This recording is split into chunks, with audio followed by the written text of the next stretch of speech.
Hey guys, our project is integrating genomics data with cancer registry records. My name is Kevin Singh and my partner is Jae-Young Kim. In this project, we aim to integrate two types of data. One is genomics mutation data, which is this results from next generation sequencing of patients' samples. And the other type of data is patient medical history data in cancer registry database from City of Hope Clinical Cancer Genomics. This is where I currently work, so I have access to that data. And in this project, we've created a query tool that allows researchers like me to answer questions by correlating patient cancer history with specific gene mutation. For example, if we are interested in BRCA1, which is a very common breast cancer gene and its specific mutation, now with this tool, we can then um, see how many patients in our database have that specific mutation, and also through Spark and our query, we're able to use group by functions to count how many cancer types and see the distribution of the patient that has that specific mutation. And as I said, there's two types of data here.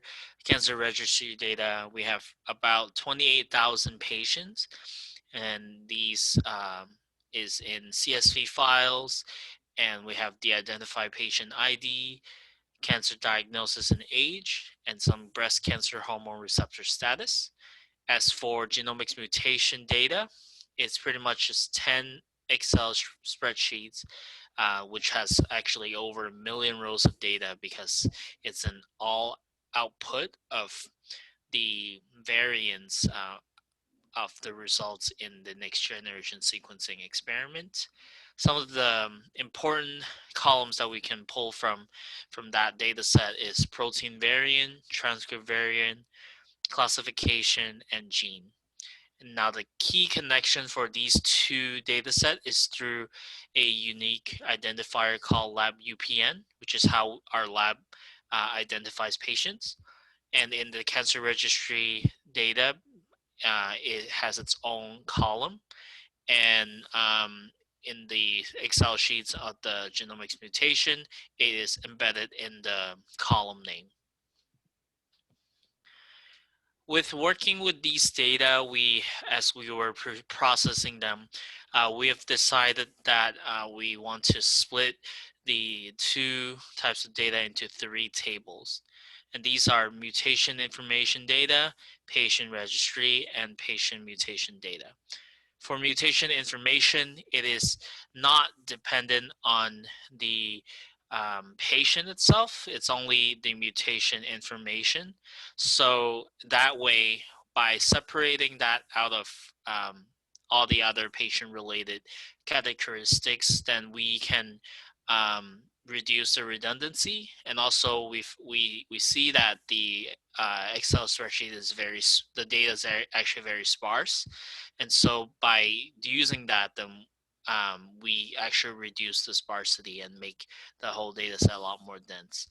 Um, as for patient registry, we just kind of left it as is.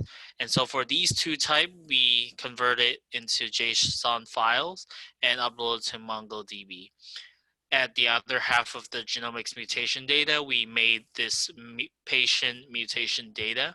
And now this statistics here and information here is dependent on each of the patients. And that tells us how severe their mutation would be based on the classification. And we then converted this into a CSV file, a merged CSV file, and uploaded to MySQL. And with these two databases, as we built our web application using Python Flask web development interface, our framework, we were able to connect these two databases with our web application. And with that, we can now do queries using Spark and the response is then displayed in the user interface. And now Jay is going to show us the demo for this user interface. Okay, hello everyone, I'm Jay. And from now, I'm going to show you our web application. So in our web application, we used Python Flask library. And so if we run this code, it will give us the local address. So with this address, we can access to our web application. And with ngrok package, we can make a tunnel from this local page to this actual web page. So you can access to this web page with this address.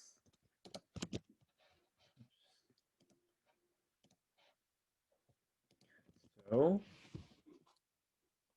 yep, this is our web application. So we have mainly 3 kinds of queries: patient query, mutation information query, and variant query.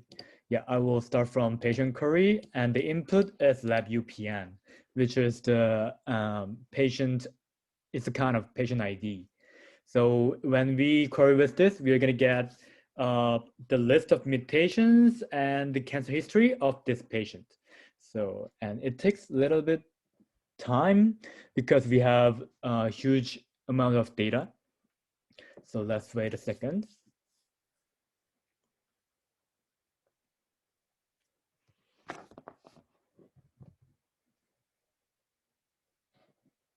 Okay, so finally we have it. So this is the patient information of the lab UPN, and this is the cancer history. So this patient has had breast cancer from the age of 51. So in this case, he or she has only one cancer history, but people can have several cancer histories. And here's classification count and mutation list. So this mutation list is about the mutations which this patient has. And so these are the informations which is dependent on the patient. While when I click this, it will let us see the information independent from the patient. So it only depends on the mutation ID. And here we have classification count. So you see here are thousands of mutations for this patient. But if we use Spark to count this classification, so we know this from these thousands of mutations, 101 mutation is pathogenic to this patient. And I will click this mutation ID, and it will show the patient independent mutation information. So let's see that.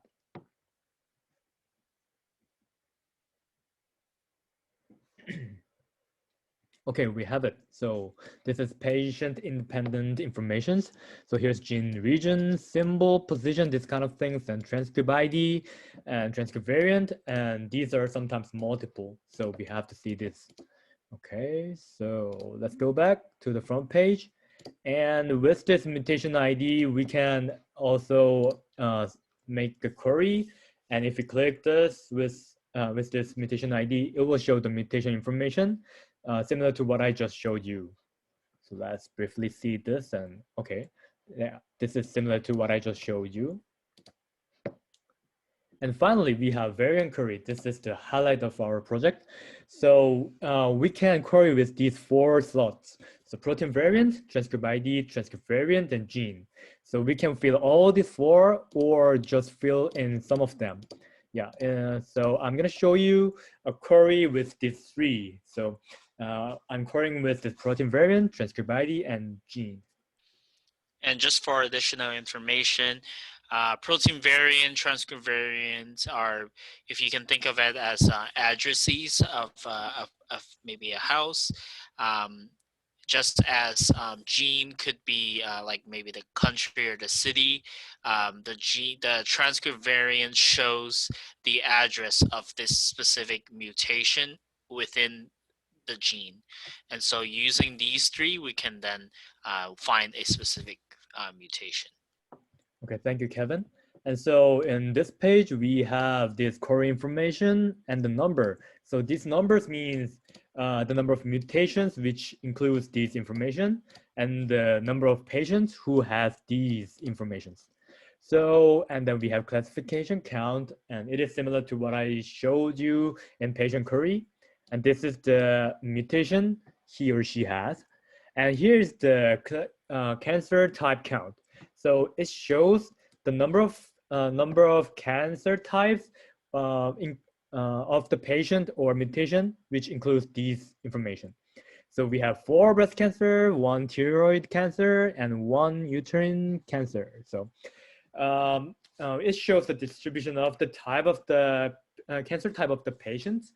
And by knowing the correlation between the cancer type and protein variant, we can plan the preventative treatment of the cancer. So this is very real life applicable. And so below here are the mutation lists and patient information. So these are our project, and thank you for listening. Thank you.